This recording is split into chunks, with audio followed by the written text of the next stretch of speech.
नमस्कार, माझं नाव सतीश सूर्यकांत गुंजवाले. माझ्या वक्तव्याचा विषय हा विवेकानंदांच्या स्वप्नातील भारत आणि प्रबोधिनी आहे. भारत माता एकच दैवत येत्या दिवसांचे, इतर देव हे नाम मात्र अन केवळ नवसांचे. असे हे शब्द नरेंद्राचे, असे हे शब्द नरेंद्राचे. वरील विषयावरील व्याख्यान चा विषय समजताच मला ह्या ओळी आठवल्या. ह्या ओळी ज्ञानप्रबोधिनीमध्ये ज्यांनी नियमित पद्य म्हणले जाते त्यापैकी एक आहे. विवेकानंद हे प्रबोधिनीतील 4 आधार स्तंभापैकी एक आहेत. आणि ह्या ओळीतून विवेकानंदांना अभिप्रेत असलेला जो भारत आहे ती आपण जाती धर्मपंथ विसरू सर्वांनी मिळून आपल्या येत्या काळामध्ये भारत माता हे एकच दैवत असलं पाहिजे. कारण भारत माता एक जर दैवत असेल तर आपण आपल्या देशाचा सर्वांगीण विकास सर्व मिळून एकत्रित करू शकतो आणि आपल्या देशाला जगात एक मानाचे स्थान मिळवून देऊ शकतो. विवेकानंद हे प्रबोधिनीच्या 4 आधारस्तंभापैकी एक आहेत. आज मी तुम्हाला प्रबोधिनीचे कार्य हे विवेकानंदांच्या विचारावर कशा आधारित अनुसरून आहे हे सांगण्याचा प्रयत्न करणार आहे. तळागाळातील वंचितापर्यंत शिक्षण पोहोचलं पाहिजे असा विवेकानंदांचा विचार होता. या विचाराला अनुसरून ज्ञानप्रबोधिनीने जे कार्य हातात घेतले आहे की बीड, उस्मानाबाद, परभणी या भागातून येणारे जे ऊसतोड कामगार आहेत त्यांच्या मुलांपर्यंत शिक्षण हे घेता येत नाही, कारण त्यांना सारखं भटकंती राहावं लागतं.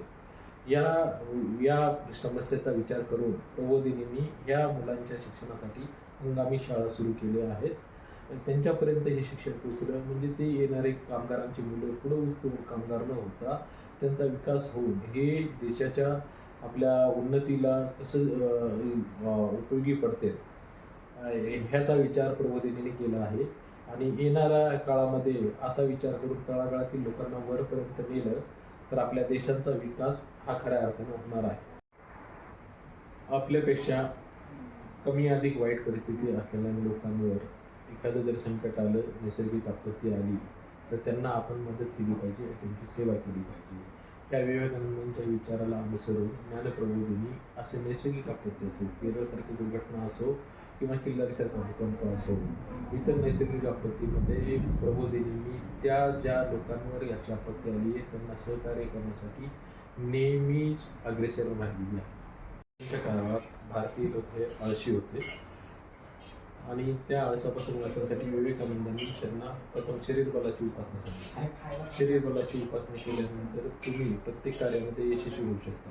विवेकानंद हे असं म्हणायचे की एक वेळ तुमची देवावर श्रद्धा नसली तरी चालेल, पण तुमची स्वतःवर श्रद्धा असली पाहिजे, म्हणजे तुम्ही प्रत्येक कामामध्ये यशस्वी होऊ.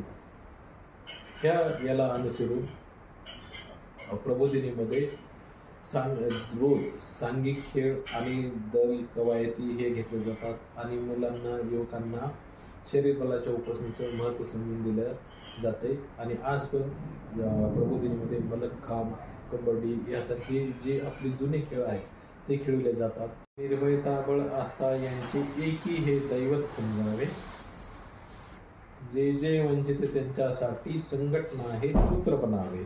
त्याप्रमाणे विवेकानंदांनी जे आपल्याला सांगितलं की बाबा सुरुवातीच्या पद्यामध्ये जसं आपण बघितलं की भारत माता ही आपले दैवत असले पाहिजे. सद्य परिस्थिती पाहता अफगाणिस्तान असो, बांगलादेश असो किंवा मणिपूरसारख्या घटना असो, ह्यामध्ये आपण सर्वांनी मिळून जाती धर्मपंथ विसरून भारत मातेसाठीच आपल्या सर्वांनी आपलं जे लक्ष आहे ते ठेवलं पाहिजे. आणि विवेकानंदांचे विचार जे 100 वर्षापूर्वी त्यांनी सांगितलेले आहेत ते आपण जर पालन केले तर आपल्यावर ह्या अशा संकटांची वेळ येणार नाही आणि भारत हा अखंड प्रायदेश आहे हे पुन्हा एकदा सिद्ध होईल. त्यासाठी आज आपल्याला विवेकानंदांच्या विचारांची तितकीच आवश्यकता विचारात आणि अंमलात आणण्याची गरज आहे.